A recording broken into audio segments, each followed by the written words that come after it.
The American playwright Mark Twain is often quoted as saying that a lie can travel halfway around the world while the truth is putting on its shoes. That statement is relevant to this report for two reasons. Firstly, never has it been truer than in the digital age. And secondly, Mark Twain never said that. It's just been attributed to him so often that people now believe it to be true.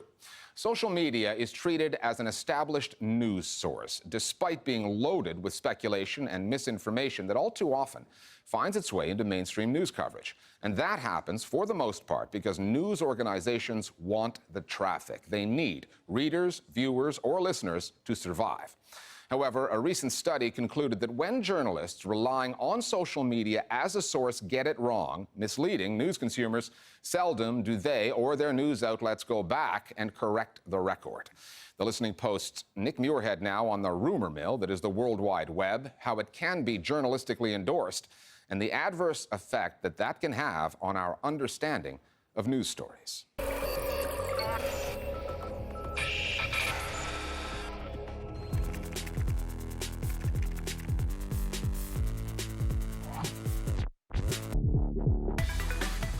Not every story you find on social media is true. That's hardly breaking news, but you may be surprised by just how many of those stories become breaking news. There was a piece of video inserted into social media that showed a boy and a girl from Syria being shot at in the street. Now, this content was incredibly compelling, and it's the kind of stuff that you saw every day. It wasn't real. It was filmed in Malta. It was manufactured by some Norwegian documentary makers who were looking to get a certain message across. There was the Instagram account of a purported migrant from his journey from Africa to Spain. It was reported on it by certain media organizations, but really it was made by a Spanish production company. One of the most alarming examples that I saw was the time when there was a big Ebola scare in the United States. There's a fake news website that put out a completely false article saying that an entire town in Texas had been quarantined. And this was shared on Facebook just an insane amount of times. And it actually started to create a panic in that part of Texas. It was getting around so much. So some of the local news organizations actually did the right thing, and they started to debunk it and said, well, this isn't true. But when you compare the amount of social shares, particularly on Facebook, for the false story against the real ones, I mean, there was no competition. How complicit are the media in spreading misinformation or online rumors? That was the subject of a study conducted by Craig Silverman for Columbia University's Tower Center for Digital Journalism in New York City. He discovered that in the digital age, there are some troubling practices emerging in newsrooms. Headlines like these, for example, that use heavy insinuations when actually they're reporting unverified claims, or the lack of basic verification applied to content that gets published, meaning that hoaxers and attention seekers often make the news. And perhaps the most common problem of all, the attribution game.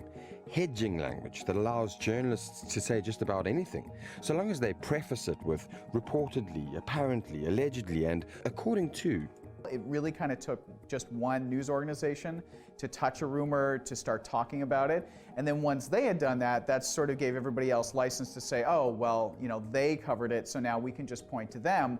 And at a certain point, the source of the information was just completely unknown to people because it was just a bunch of news articles pointing to each other, and you didn't realize that it all came from a single tweet or a single claim. And if then it's found that in that story there's an inaccuracy, if there's a claim which isn't true, it's very hard to stop that traveling around the world. You can issue a correction, but once it takes off, it's very hard to put a lid on. Too much faith is placed in, self-correction. This idea that you can say in reporting, this is being widely shared, people are talking about this, and it may be debunked, and you may even revisit it subsequently, or you could be able to clarify it, but that presupposes that the person you're telling in the first instance is there to hear the second half of this conversation, which of course isn't always the case.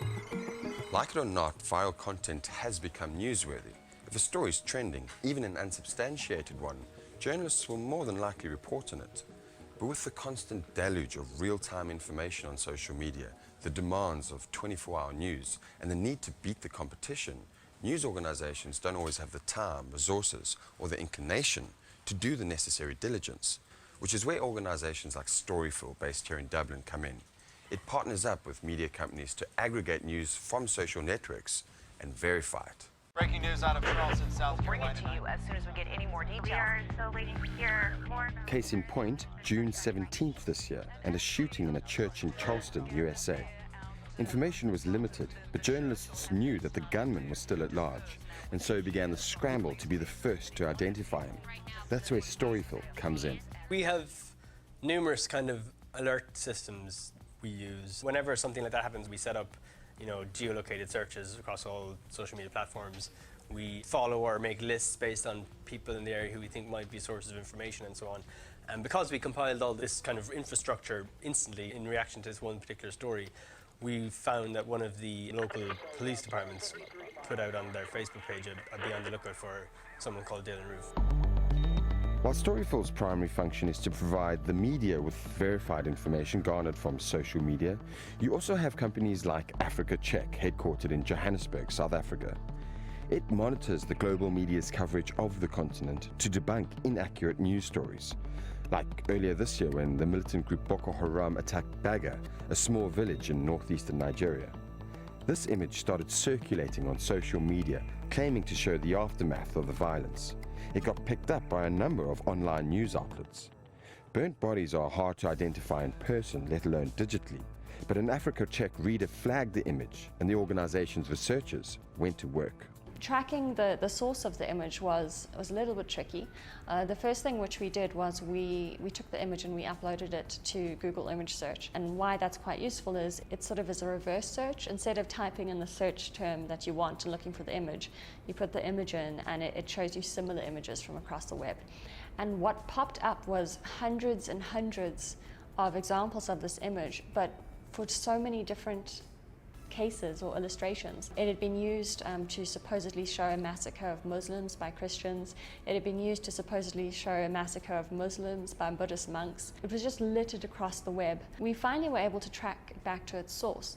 We saw that it had been used to illustrate a report of an oil tanker explosion in the Democratic Republic of Congo. Google Images reverse search is just one of many online tools that can help you verify content. There's also photo forensics that shows if an image has been modified or photoshopped. And for video content, you can use Amnesty International's YouTube Data Viewer, which extracts hidden data from videos hosted on YouTube, like when they were first uploaded. These tools are all readily available, but should the onus be on the news consumer or the news producer to use them?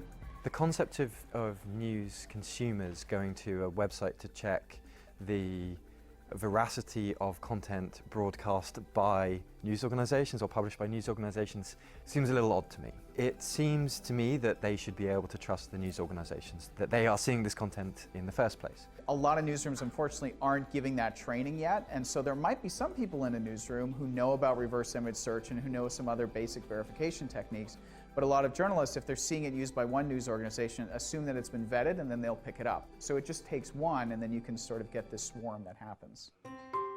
In Journalism 101, you're told to consider the source.